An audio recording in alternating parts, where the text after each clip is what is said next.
මේ මං අහනවා O level වල අයිලන්ඩ් රෑන්ක් එකක් තිබ්බද?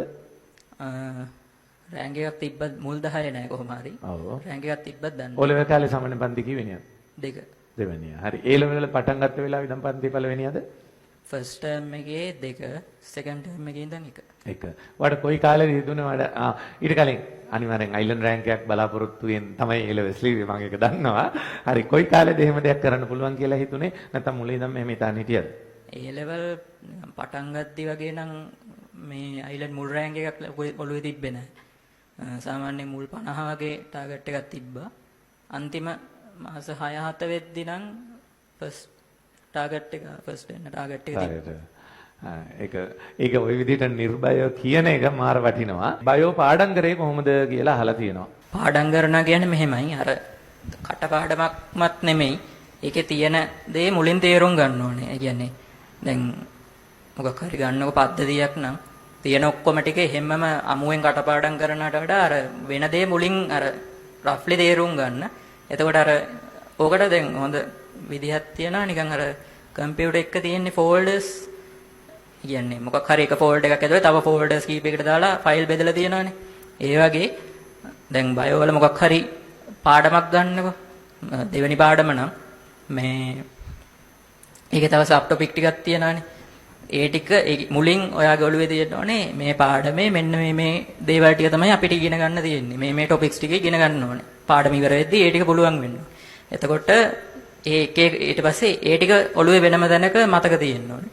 ඊට පස්සේ ඒ එක ටොපික් එකක් ගත්තාම ඒකේ දැන් මොන හරි කාරණා ටිකක් තියෙනවානේ.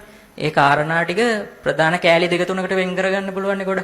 දැන් ශ්වසනේ නම් මේ ස්වායු නිර්වායු දෙකයි තව ඒ ස්වායු යටතේ තියෙන ක්‍රියාවලිය වෙන තැන් තුන ඒ ටික රෆ්ලි අර අයිඩියා එකක් තියෙන්න ඕනේ මෙන්න මේ මාතෘකාවේදී මේ කොටස් ටිකක් තියෙන්නේ. ඔන්න ඔකට තමයි ඇල්ගොරිතම්ස් කියලා කියන්නේ නේ. කොටස් වලට කඩලා කොටස් විදිහට අර දෛශික පාඩමේදී කියලා දුන්නේ ඇල්ගොරිතම්ස් වලින් පාඩම් කරනවා කියන එක.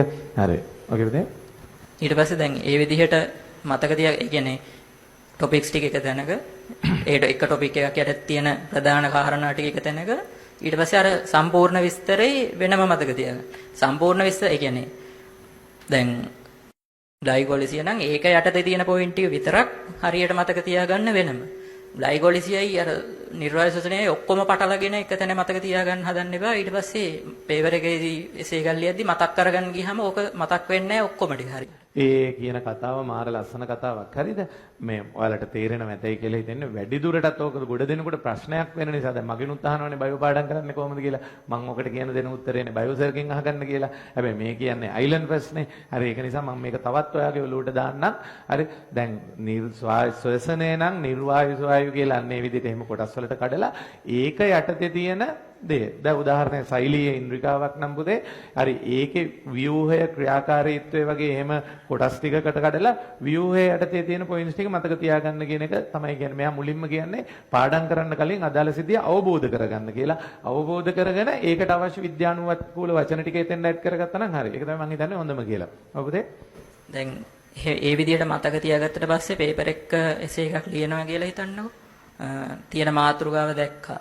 ඊට පස්සේ ඔයාගේ ඔළුවට මුලින්ම මතක් වෙන්න ඕනේ මේ මාතෘකාව තිබ්බේ අර පාඩමේ මොන කොටසේද.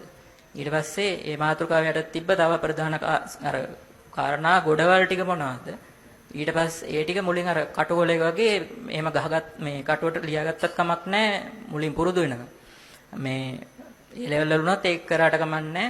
මේ එසේ එකක් දුන්නාම මුලින් අර රෆ්ලි එසේ එකට එන්න ඕනේ පොයින්ට්ස් ටික මොනවද කියලා ලියාගෙන ඊට පස්සේ ඒ එක එක පොයින්ට් එකට තියෙන සම්පූර්ණ කාරණා ටික ලියාගෙන යන්න. එතකොට අර පොයින්ට්ස් මිස් වෙන එක නවතිනවා සෑහෙන අඩු වෙනවා එහෙම.